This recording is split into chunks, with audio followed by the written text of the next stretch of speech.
was nice. They're nice. They're too nice for you. Right. I also wouldn't mind seeing them go back to the early years where they had the dark navy, like the midnight navy with the white trim. That back then they had the white face mask with the white So Deacon Jones. Yeah, there it is. Exactly. So back when they had those type of deals, like those uniforms, I think would fit LA just as well too. Mainly because of the fact that the Dodgers is kind of like that royal bluish kind of color. As long as they don't go too flashy with it. Right. I mean, you know when the Marlins, or the Florida Marlins now, or Miami Marlins, Right. Be confusing me. Right. When they started going real questionable with their color scheme. Yeah. Because they got a new stadium, they got all this new stuff, and they decided to make their color scheme a little bit more flamboyant. Yeah. With a little bit more. It's like, there's no reason for that. Just don't go too flashy with it. Don't change it up too much. Stick with the Rams. Stick with a color scheme. Keep it simple. Because simple always works. Like we said, the silver and black. That's the most simple color scheme ever. Right. Yeah, black goes with anything, and then it spreads everywhere because it's so easy to wear. You can wear with anything. Right. Coming up with just a second on Sports Machine, we move from off-season talk to post-season talk with injuries.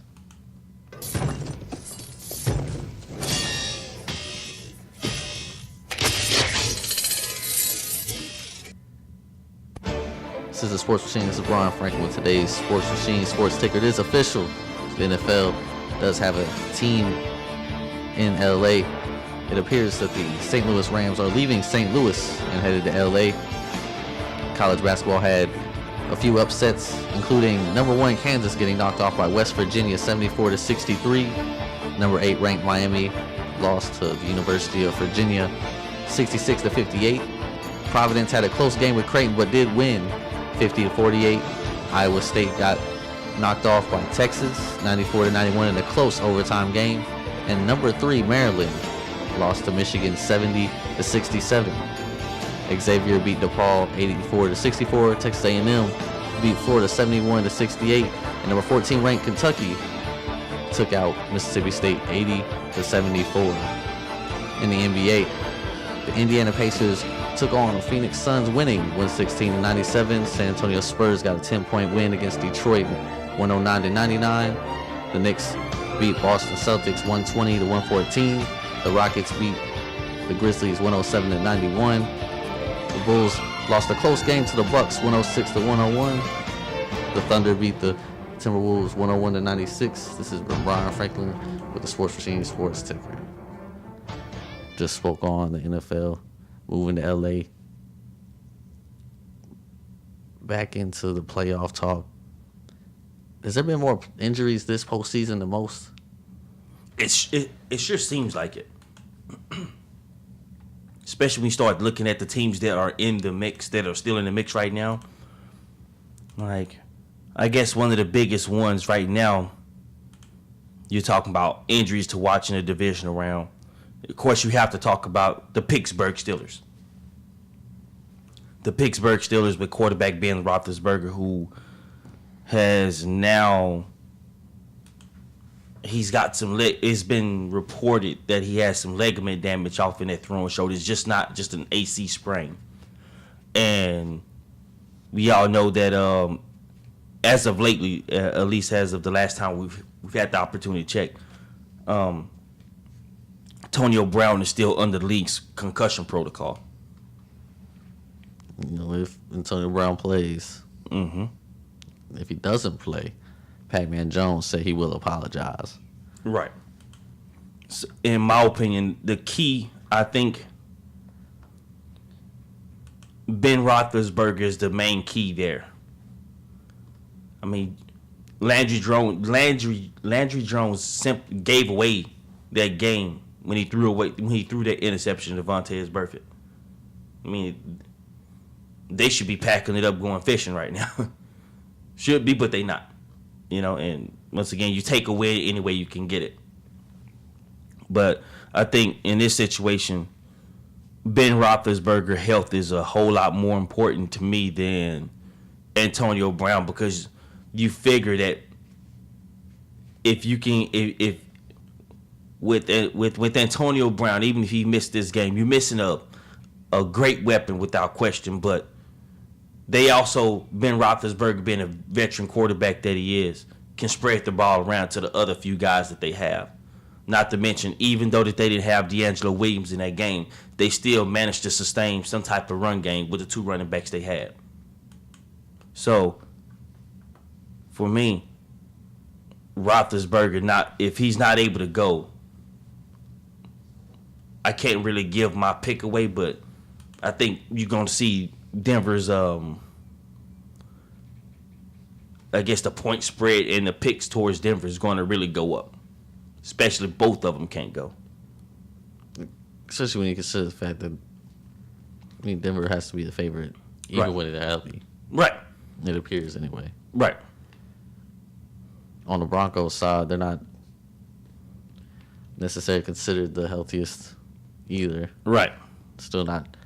Peyton Manning's starting the game. Mm-hmm. And how close to 100% he is, he has to be 100%, right? After all that time off, this is what they saved him for. Am I correct? Right. Like, you let Osweiler take all those starts for the reason, and this seems to be the reason. You know what's funny about that? I'm not sure if he's 100%, but he's more than healthy enough to play. Like, when I say more than healthy enough to play, I want to say like 80%. 80% is better than nothing at all. You agree? Oh, yes. Right. Most players at this point say they're not even that. Exactly. Because it's such a long, grueling season. And in the NFL, when you're in the playoffs, the intensity only kicks up higher than that. So the hits are a lot harder. Guys are playing a lot faster. It's like another level. And when you got to think about this, if you're a college athlete and this is your first time in any type of playoff type of system, in a NFL playoff, you already thought the regular season was fast, and then you talk about getting to the playoffs and it gets only faster and strong. Like, guys, it only increases even more. It's like, wow, you talk about a machine. The NFL is a machine like that. More injury updates on the AFC side, sticking there for now. Yeah. Kansas City Chiefs play New England Patriots. The Chiefs have the injury concern of Jeremy Maclin, who's their leading receiver in touchdowns as well. And let's be for real. Over 1,000-yard receiver. He's played really well this season. Exactly. Alex Smith's go-to guy. Exactly. And you also have to look at the fact that Jeremy Maclin has actually brought them some consistency at the receiver spot, which is something that they haven't had in a long time. Not Dwayne Bowe, not anybody that they've had down there since Tony Gonzalez. And he was a tight end, arguably one of the best tight ends to play the game. That was the last type of receiving threat that they had in the red zone or period. And once again, I'm glad to hear that it was no ligament damage, like he didn't tear the knee that he had already once tore before, the ACL, MCL in the knee before. He's been listed as day-to-day with an ankle sprain, but even then, with the ankle sprain on the receiver is probably worse because of the fact that exactly the route tree. So if he's not able to practice or do anything this week, you kind of have to wonder if he's even going to play this game, because I believe their game is Saturday, if I'm not mistaken. Yes. Yeah, they're the noon game, so it's like they've actually gotten a week off. Where when we look at some of our other game, our other Saturday game, our other Saturday matchup, I should say, one team played Sunday and then turn around have to have a shorter weekend playing this Saturday. On the Patriots side, I don't know if you heard the story of Chandler Jones. Right. Where he's listed as questionable. Mm-hmm. Had a medical emergency at his house where like 5 police officers were Right. there. And it's very confusing, but he has participated in all practices since. Right. So if you, from the outside looking at it, it looks like he's gonna play to me, even though he's listed as questionable. Exactly. But then let's be for real. This Bill Belichick we talking about here. You remember one season he had the whole team on. Tom Brady's probable for the game. Right. Tom Brady don't play. Tom Brady's probable with the toe. Tom Brady is probable with the ankle or wrist. Ear infection. Like, you know what I'm saying? Like, he he put the whole team all season on. He sneezed 3 weeks ago. Right. Okay, we're concerned with his health. So, the biggest deal is Julian Edelman. Agreed? Yes. Because, yes, you have Danny Amendola and a lot of those other guys. And you do have Gronk, who is going to be the main guy. But the chains mover is Julian Edelman. For us, when he catches the ball on those slants, able to make plays after he gets those yak yardage, is what they call it, yardage after the catch. He's the best on their team at getting yak yards. Gronkowski's going to do what Gronkowski do. But in this game between Kansas City and New England Saturday, I still wonder about Tom. Like, he's not in this report. But let's be for real. With that last game of the season, he was hit a lot. He got hit pretty bad. And one thing Kansas City can do, they can get after the quarterback. So both teams with their injuries is going to be interesting to see as we continue to review and look after more on it later on this week, especially when we come to our division round picks. The next biggest injury we have to talk about is Marshawn Lynch. Probably the last thing we'll talk about. Right. Marshawn Lynch, we all know last week looked like he was going to play all week. Mm-hmm. Friday decided that he couldn't go. Right. At this point, you just not let him play anymore? I'm not going to lie to you. I'd almost be in that position where I feel like, man, just don't play. Right. I mean, I'm a Marshawn Lynch fan. Right. I've been defending him for a while. Right. You have. True story. You really have. And I haven't been pro Marshawn Lynch or for or not for Marshawn Lynch. I mean, I'm all for a guy being you no matter what. And if that's who Marshawn Lynch is, then that's who he is. But for the most part, I kind of thought it was weird that a guy took all of the practice reps. That's why last week and then turned around and got till Friday and told the team that he couldn't go. He wasn't even at the game. That's why I said at this point, you just say just don't even let him play. I will, only because of the fact that I let him play just because he's better than exactly. He's better than Christian Michael. Right. But then again, I also look at the fact that chances of them having another below zero game again right now is slim to none. So Russell Wilson, I almost call him Westbrook, as prior to that game had been playing lights out. Prior to the last playoff game, once again, we all know the weather conditions and things like they had been playing lights out. So in this situation, I'm like you. I'm not sure what's going on with him, but I don't think he's there next year. And if I'm the team, I just go ahead and injury reserve him. Just say, hey man, just hang tough, man. Is if this you some can't, Rajon Rondo right here. Is this what this is? Is Marshawn Lynch turned into Rajon Rondo? Man, I hate that that's what it's turned into. By the way, the one injury we kind of skipped, Devontae Adams. Right. Looks like he's unlikely to play. That's what they're saying, even though I still think there's a shot he plays. Right, for Green Bay. For Green Bay. Which is, they've been beat up on wide receivers all year. Right. So if he doesn't play, it'd be extremely interesting considering that they're playing a very good coverage team in Arizona. Might affect some people's picks. Right. I completely agree with you on that one. They've been kind of hush about the they've been real hush about his injury and what's going on with him and things like that. Also, a guy who's on their list is tight end Richard Rodgers, guy who caught the Hail Mary early on this year. Was pretty much shut down for a good minute in the Redskins game. But he's also a legitimate threat and a good weapon for Aaron Rodgers. Moving on from the injuries, it's time for our postseason power rankings, divisional round in the NFL. Number one, I still have Carolina. Yeah, without question. I do as well. I had them number one at the end of the season, so it's like It's not their fault that they got a bye week. So you can't sit back here. And for everybody jumping on Seattle, it's not like they just went out there and dominated Minnesota. I mean, could be at the house right now. Could be. Could be at the house right now. That's all you. And they're not, and I understand. It's a shout out to Seattle. I mean, they played extremely well since Cam Chancellor came back. By the way, I'm kind of curious on the whole Cam Chancellor thing. Mm-hmm. Do you think he gets a huge contract now? Because it looks like he just turned the whole season around single-handedly. Right. Even though it's not what it was, but it appears that way. Right. I think they're going to give him a contract extension or look to negotiate like with the new contract or something like that. But people have kind of forgotten about the beginning of the season where he was sitting out games, right, and taking non-checks and fines and all kinds of. This defense, as of like the last month, have looked like the defense we expected them to look like.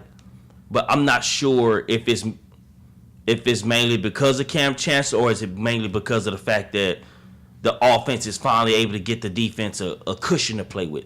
And I say, like, basically Russell Wilson elevating his gameplay ever since Jimmy Graham went out and they wasn't having to force the football to a guy who they wound up making a trade for with one of their best offensive linemen. You know, because for a minute they was being killed by it because of the fact that Russell Wilson was one of the most sacked quarterbacks in the game. Mainly because he wasn't having time, whether it was he wasn't having time or holding on to the ball too long, or once again, you can name a few things, but he's turned it around, the defense turned it around, and hey, look at him now. Number 2 on the power rankings, I have Arizona. I do too. I have Arizona number 2. Playing against an opponent back at home that they basically ran out of Arizona again. Besides that Seattle loss, they've been the most consistent team. Yeah, this season. Right. Which is why they're number 2. I mean, behind Carolina. Mm-hmm. Number 3, I struggle with this one. I'm going to give it to Seattle. You did? Yeah. I went with the New England Patriots. They're my number 4. And that's who Seattle is for me. They're my number 4. I don't have a problem with the Patriots. Mm-hmm. The injuries are stacking up. Right. To me, New England and Green Bay go hand in hand. The difference is Gronkowski. Exactly. And why the Patriots have been able to succeed. Mm-hmm. And Green Bay has kind of struggled to get where they are. Well, they're still in the playoffs because they both have great quarterbacks. Exactly. Number 5, maybe a shot. I'll take Kansas City. Yeah, that's who exactly I have right there. And I kind of felt like I was sliding Kansas City because they've single-handedly went on a 11 game win streak ever since that awful start that they had, and they're kind of hard to believe in. Right. It's like you just, as much as you want to count them, it's like, oh yeah, they're going to lose this next one. Then all of a sudden it's okay. I mean, they just blanked the Texans. Exactly. Made it look easy from the moment of the kickoff. They made sure the Texans knew that they should have been on the same field as the Kansas City Chiefs. Not to mention this defense is so fast.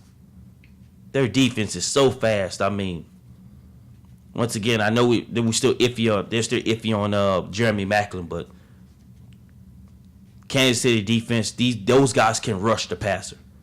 Those guys can stuff a run. If the offense gets them a lead, you don't want this defense pinning their ears back. I believe their turnover differential for the streak, for the 11-game win streak, is plus 20.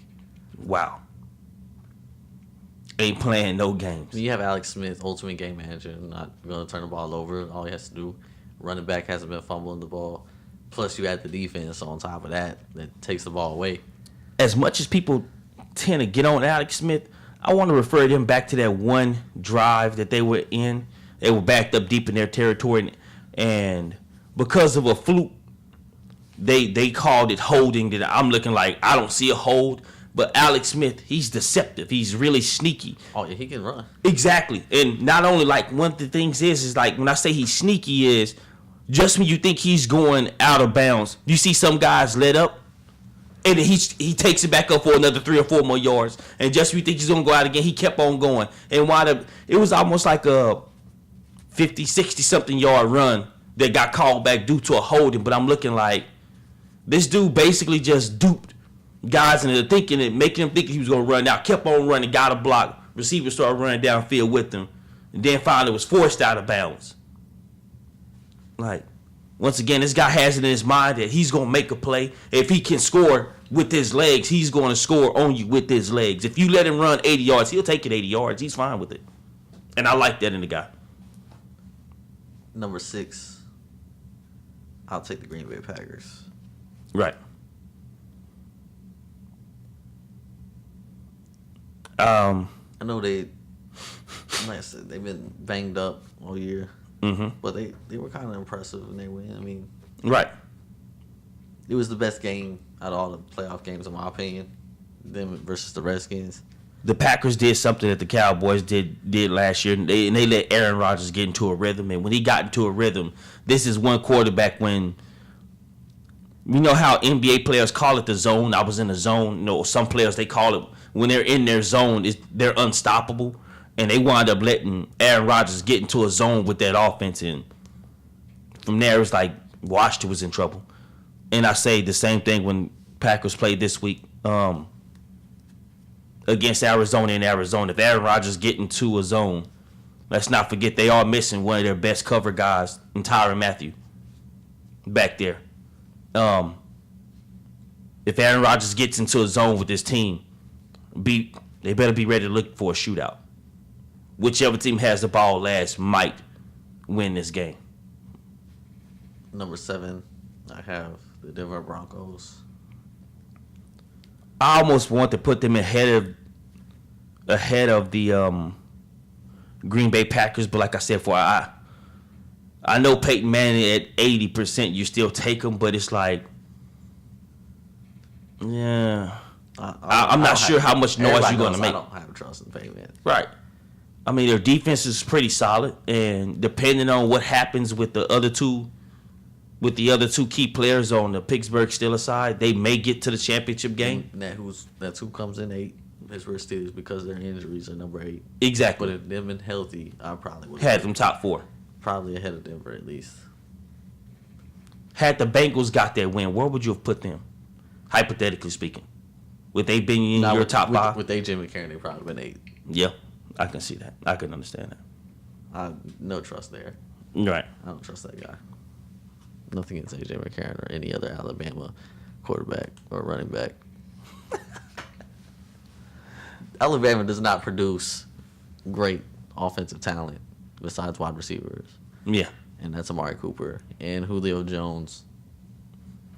Top 15. I'll say top 15. Top 20 was a little unrealistic. Oh, I forgot all about that. I forgot. God. That slipped my mind. I'm glad because I started looking at the list. I was like, I'm not really sure if I can list. Right. I might be able to get him outside the top 10, though. Mm-hmm. I might be able to list him. To at least make you think, oh, maybe. Oh, no. I think of Julio Jones as a top 5. I'm going to look, when coming up, I'm going to kind of look it over. Okay. This little, while you're doing your news, I'm going to try to see if I can list 10. All right. Coming up, we do have the NBA Power Rankings, and ESPN's list of all-time point guards might get shot down.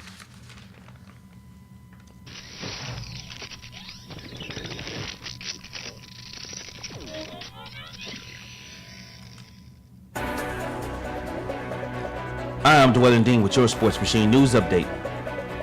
Former Butler big man Andrew Smith, a key player on Brad Stevens' two teams that went to the national title game, died Tuesday after a lengthy battle with cancer. He was 25. His wife Samantha confirmed his passing via Twitter on Tuesday afternoon. Andrew peacefully passed away in his sleep and in my arms as I told him I loved him this morning. Love you always, Smith. The New England Patriots defensive end Chandler Jones, who led the team with 12.5 sacks during the regular season, was hospitalized Sunday for an undisclosed issue after he reportedly visited the Foxborough Police Department, where dispatch records show he was evaluated by 5 officers. In a statement, the Patriots said Chandler Jones was admitted to the hospital on Sunday and was released that day. He reported to work on time Monday morning and participated in all meetings and practices. Knicks forward Carmelo Anthony left his team's 120-114 win over the Boston Celtics early in the third quarter Tuesday because of a right ankle sprain. X-rays on the ankle were negative, according to the team. All 30 Major League Baseball clubs have received a joint directive requiring them to hire full-time Spanish translators for the 2016 season in conjunction with a new program negotiated between the commissioner's office and the players' union. Multiple baseball officials told ESPN on Tuesday. I'm Dwayne Dean with your Sports Machine News Update. Sports Machine with Brian and Dean went over multiple NFL subjects. Rams going to LA, postseason injuries, and our postseason playoff rankings. Real quick, before we get into the NBA Power Rankings, I'm going to try to list 10 wide receivers, and this was all made within that news update. So, forgive me. Antonio Brown. Okay. DeAndre Hopkins. Ooh, yeah, okay. As of this season, yeah, okay. Odell Beckham. Not a huge fan of Odell Beckham, but he does put it on. As of this season, okay. As of this season, what did he do last year? He was great as a rookie last year, but I still would take Julio Jones over Odell Beckham. Well, yeah, I know that. Okay. I know but I'm you the only listing one. guys. I'm listing guys that make you like, all right, maybe. All I right. see if you're a hater, you can do that because that's what this is. Right, go ahead. That's what the world. That's the world we're in right now. I'm hating on Julio Jones, Brandon Marshall. Dope. He had Ryan Fitzpatrick was the only wide receiver on the team. And Brandon Marshall. He led the league in touchdowns. Led the league in touchdowns, receiving touchdowns. Yeah. Which was a resurging year for Brandon Marshall. Great job, Brandon, but no. Julio Jones can't even stay healthy. I ain't trying to hear that. Allen Robinson. No. Allen Robinson he can ball. He can play. But I'm not taking him over Julio Jones. I'm sorry. Larry Fitzgerald. No. I'll take one. I mean, Larry Fitzgerald's got split it between three dudes. Yeah. Calvin Johnson. Ah, crap. AJ Green. Yeah. See, this is where it kind of got hard. So I was like, can I use tight ends? Because if I can use tight ends, it becomes easy. But I didn't do that. I didn't use tight ends. Mm-hmm. I went with Mike Evans. No. That was a stretch. that one was a stretch. Nah. That one was a stretch. I will admit that. But I will take Demaryius Thomas. Close, but no.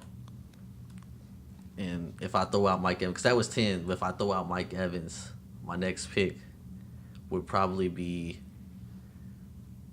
Amari Cooper. A little too soon for him, though. Maybe T.Y. Hilton.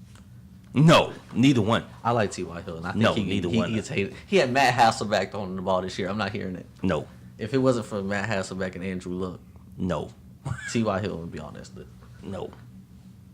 People be hating on T.Y. I got you, T.Y. You're better than Julio Jones. I gotta laugh at you because I completely disagree with you on that. I disagree completely. Disagree with you on that. Most people do. I'm gonna hear it. Right. I'll stick by it. Man, the controversial beef Frank Why has been this- on full blast today. Like the past couple of days, as a matter of fact. I think it's just all Julio Jones. And Yeah. here in a minute, we'll go to the all-time point guard. You'll hear it again. Yeah. Someone made the list that I'll be bashing on a regular basis. Oh, But first, NBA Power Rankings. Number 1, Golden State Warriors. Still have only lost 2 games. right. Can't knock them.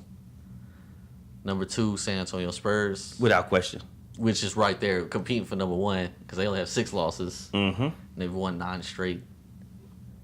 Next, I moved the Cavaliers ahead of the Thunder this week.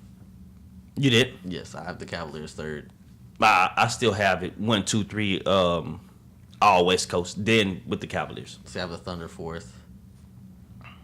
This is where everything kind of starts moving around. Right. I will take the Toronto Raptors at 5. kind of hurts me to say that. Because you never know what you're getting with Toronto. But I will make them 5. I actually have the Miami Heat at 5. I like that pick. I wish I would have made it. Yeah. It's all good.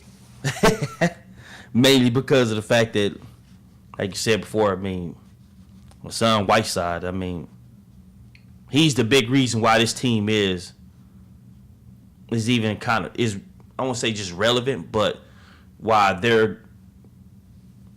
you have to consider them to be one of the teams that could come out in the East. Or at least a team that will give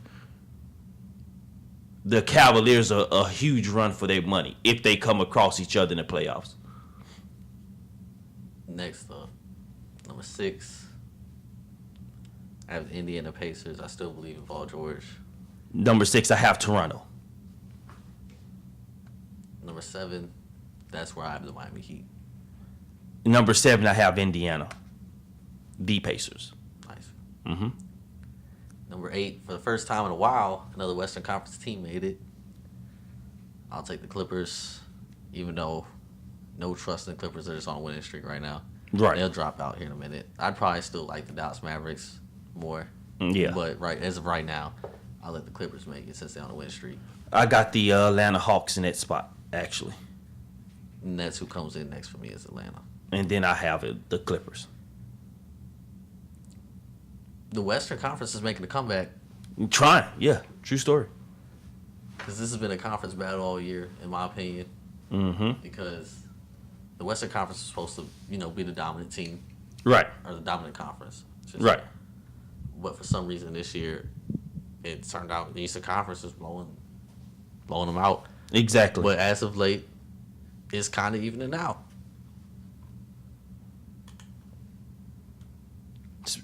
Especially when you check out the standings. I mean, at the very bottom, you see a difference in the 8 seeds. Yeah. But above that, pretty close. Right.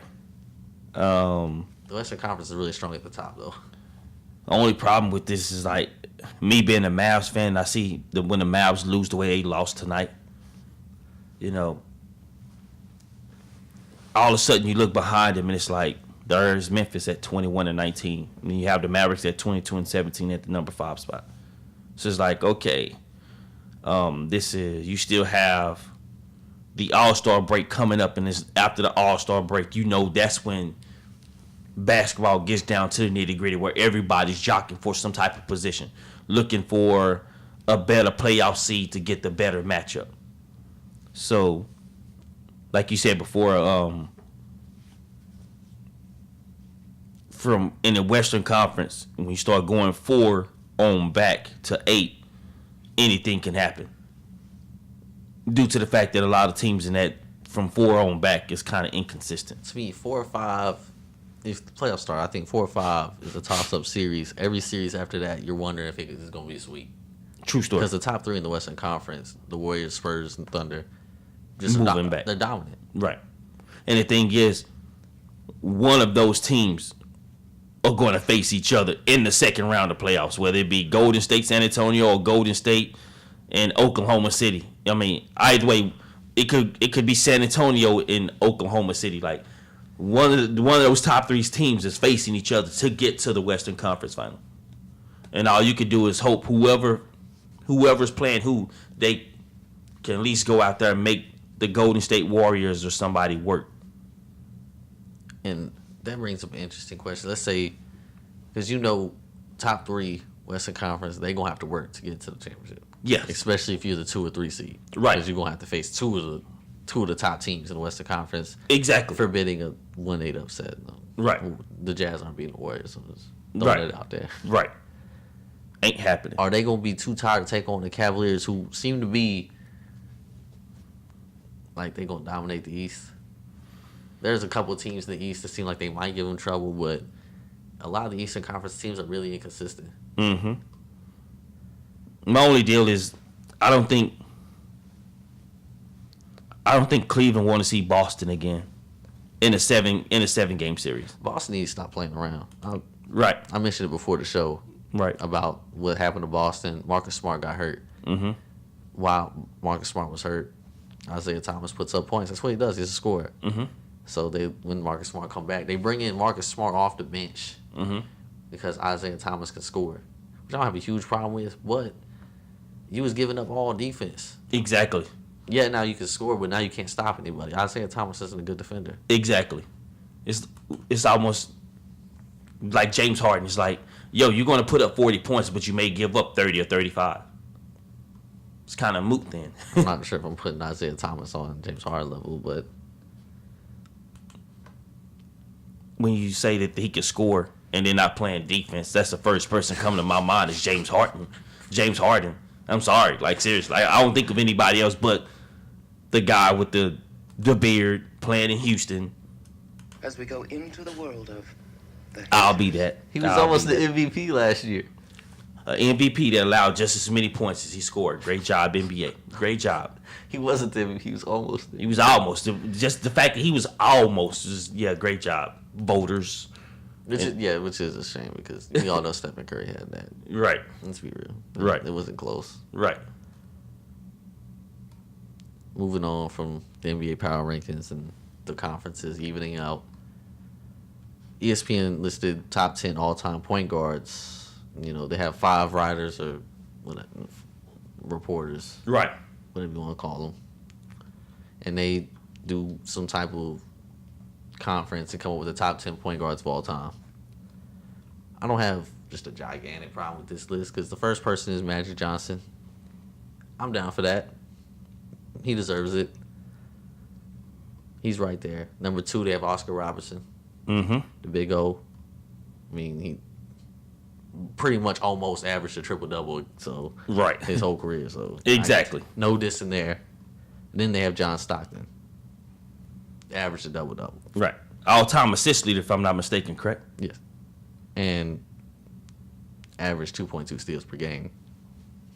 Really nice. So the top 3, I'd probably have them in a different order. I'd probably put Magic, then John Stockton, then Oscar Robertson. But the order can be changed. Don't have a huge problem. Right. The problem resides in their 4th pick. And I'm not dissing because I understand how good he is Mm-hmm. and how much he's proved in the NBA already. He might be the greatest shooter of all time. And I've already said he's probably the greatest shooter of all time because I've Right. never seen anybody shoot like him. Not to mention his handles is just out of this world. Have you seen anybody with better handles? Yeah, I've seen Allen Iverson play. Yeah.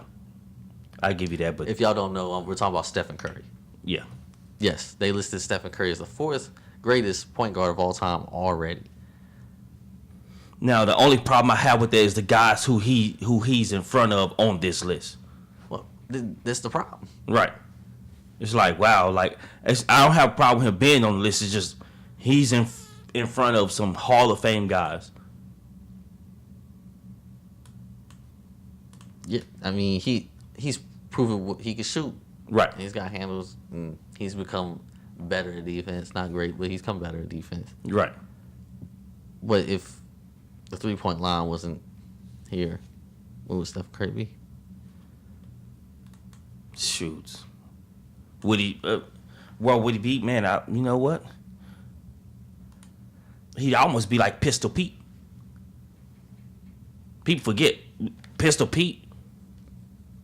At the time, he was making the shots and doing everything he was doing. There was no 3-point line, and if you draw a 3-point line where he was making those shots at, you almost have to double some of his points that he was making in the game. Exactly. Now, And he's not even on this list, might I add. that's kind of what I'm proving. Like, yes, he might be the greatest shooter of all time. Right. And he probably will one day be a top 10 point guard. But he came in the league in 2009. His career is still blossoming. He's still going. I mean, you look at John Stockton, 10-time All-Star. Right. You have Oscar Robertson, 12-time All-Star. Magic, 3-time MVP, Right. 12-time All-Star. You got Stephen Curry, 2-time All-Star. Mm-hmm. 1 MVP, 1 championship. It's maybe a little too soon for that. Exactly. Especially when you start talking about him being in front of Isaiah Thomas. They have Isaiah Thomas 5. Like, Isaiah Thomas is so good. Stephen Curry couldn't dream of having the defense Isaiah Thomas had. Right. One of the things I liked on the ESPN 30 for 30 when they got to talking about Isaiah Thomas when they played, him and Magic played against each other in the NBA Finals. And Isaiah Thomas had that real bad ankle sprain, but he somehow finished the game, pulled out the win, helped the team get the win that night. And everybody was talking about how swole his ankle was. Like, everybody was wondering, how was this guy even out there playing on it? Shortest player in NBA history to win the NBA Finals MVP. Right. Thought we'd just throw that in there. Right. Which brings me to my next point. Number 6 on the list is Mr. Chris Paul. I'm not feeling that, especially when I look at the two guys he's in front of. Now, I almost put this dude, Doolittle, who wrote this little thing on the website. You can look at it on ESPN. Right. On Really Though segment just for riding. Oh, my God. He said that Chris Paul is the best two-way player in league history. Let's not mention the fact that number 6'1", shortest player Right. in the NBA history to win the NBA Finals MVP.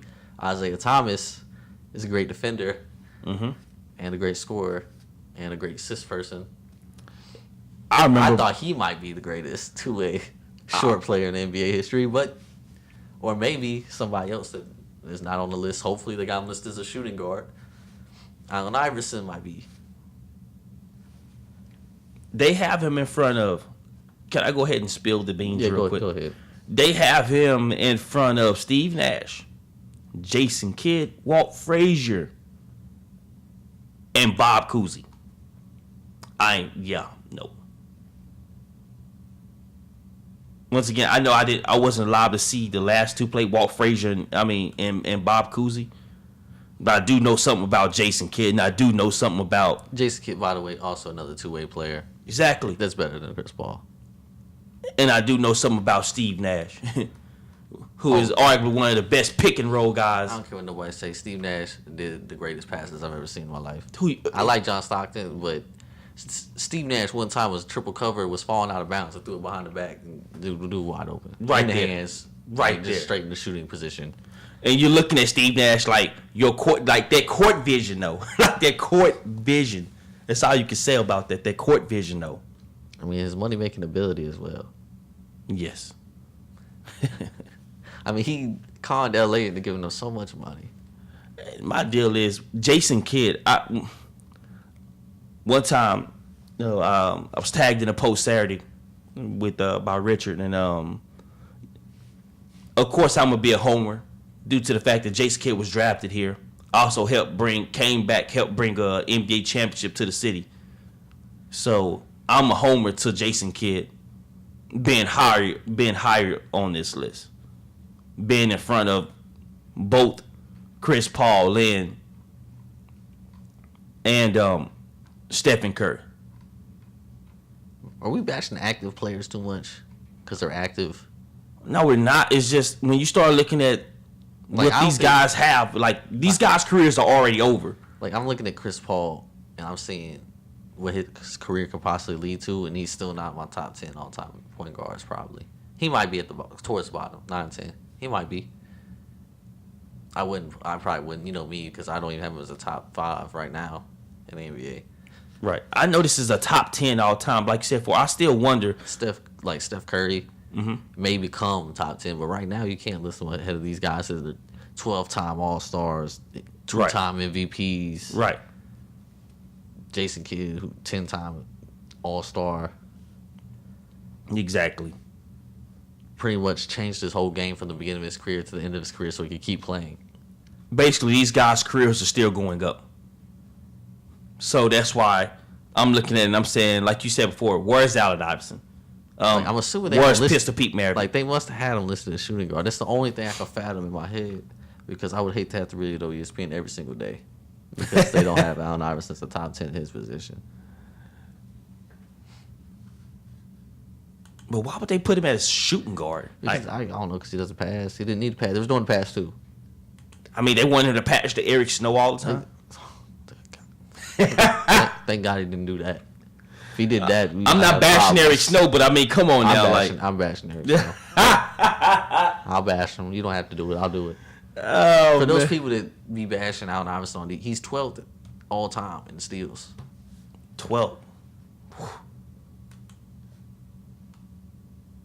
Where is he in points? I know he's got to be up there. He's 23rd. 23rd. So top 25 in points. And top 15 in steals. Yes. That's nice. And he's not on the list. Like I said, I'm assuming they put him at shooting guard. Because I know they ain't hating that much, are they?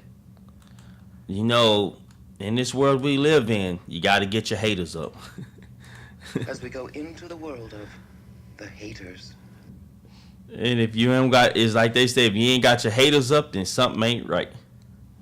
By the way, Jason Kidd's second in assists. Right. And rightfully so. Let's not forget he's made some passes. And he's second in steals. But, Chris Paul is the greatest two-way shortest player in league history, according to Mr. Doolittle. I thought Dr. Doolittle used to talk to Ant. I wasn't gonna hit it. I was not gonna hit it. I was thinking about the whole time, and I wasn't gonna hit it, and you hit it. The moment it was loaded up, I had to fire. Oh man, it's Doolittle. I liked your movies back in the day. Go straight into the really though, because I feel like they deserve it, but I didn't give it to them. Things in sports that make you say,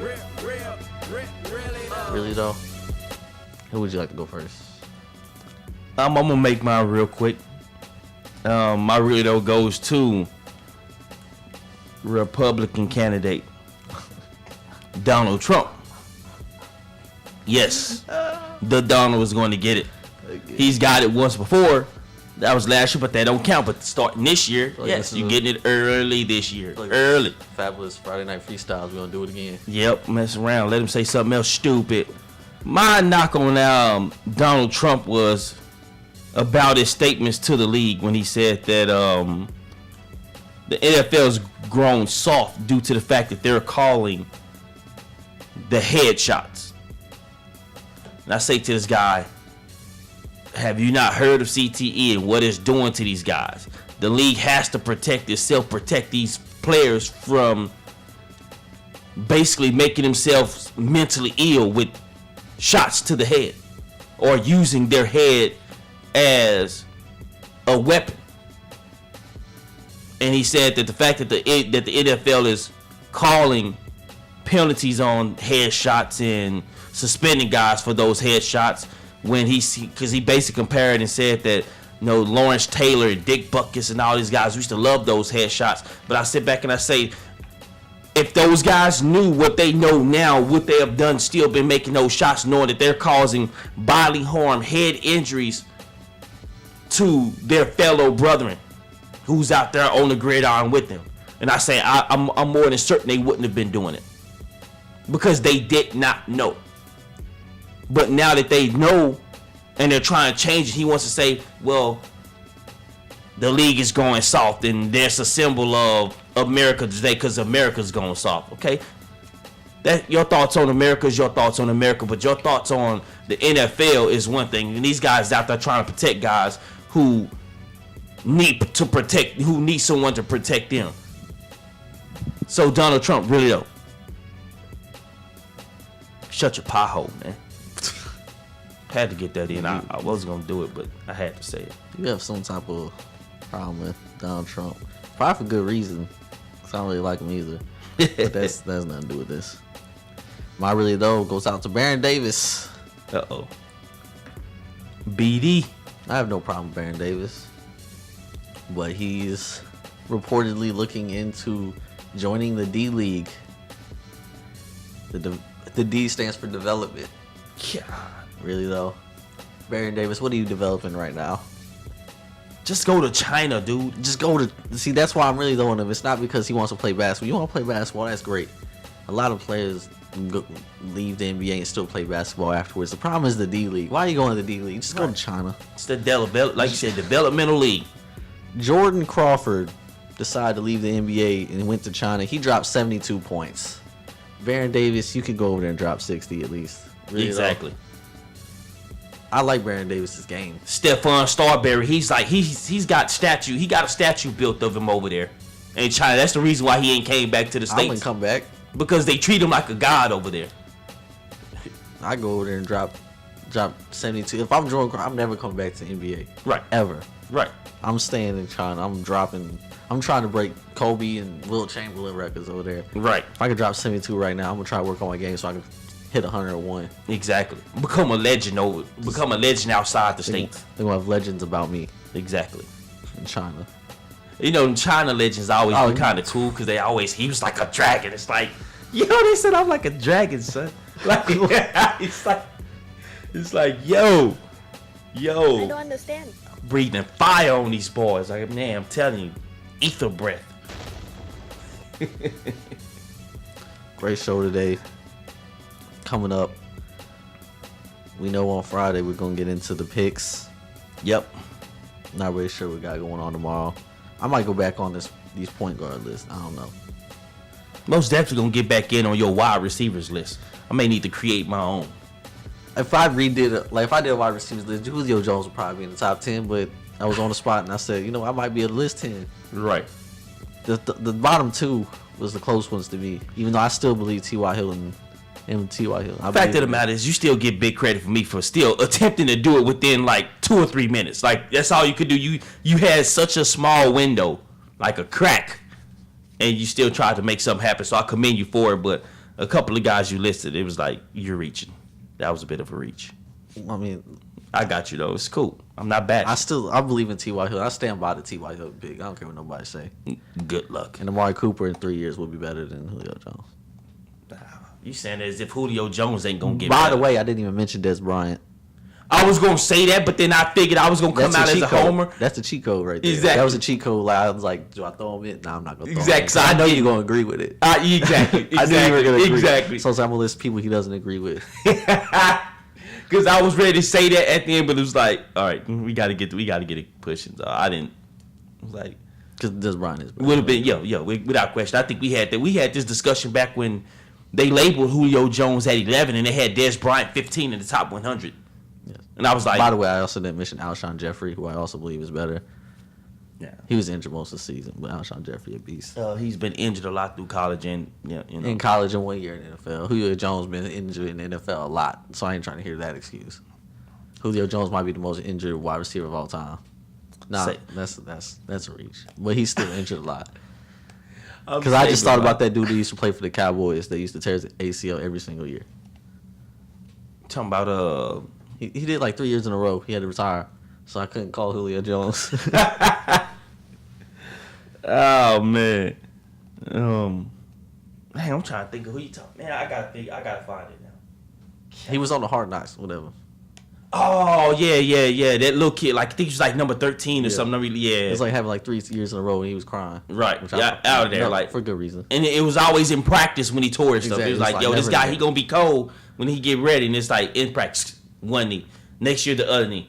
Then next year, the knee, but that was the same. It's like, yeah, it's not working. It's like Brandon Roy. It's like, Yeah. man, you would have been so good. So good. Knees, man.